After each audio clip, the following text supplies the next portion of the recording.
တယ်ကောင်းအိမ်အောင်ဆုံးအိမ်အောင်မဆုံး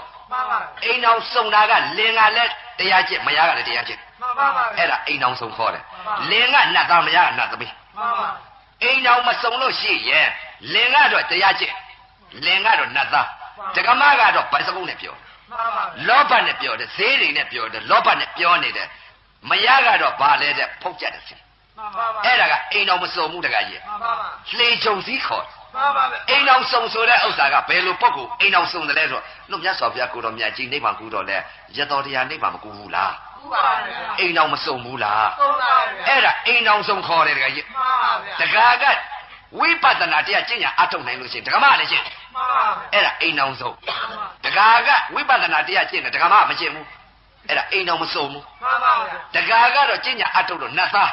ဒကမကတော့လောဘနဲ့ပြောနေတဲ့ဖောက်ချက်တစ်စိမှန်ပါဗျာအဲ့ဒါကအိမ်အောင်မဆုံးတဲ့တရားမှန်ပါဗျာအိမ်အောင်ဆုံးတဲ့တရားကမြတ်စွာဘုရားကိုတော်မြတ်ကြီးပရိနိဗ္ဗာန်ပြုသွားတော့နိဗ္ဗာန်ဝင်တော့ရသောတရားပါနိဗ္ဗာန်မဝင်ဘူးလားဝင်ပါရဲ့ဗျာအဲ့ဒါအိမ်အောင်ဆုံးတယ်လို့ခေါ်တယ်တကကြီးမှန်ပါဗျာနော်အိမ်အောင်ဆုံးအိမ်အောင်မဆုံးကိုတက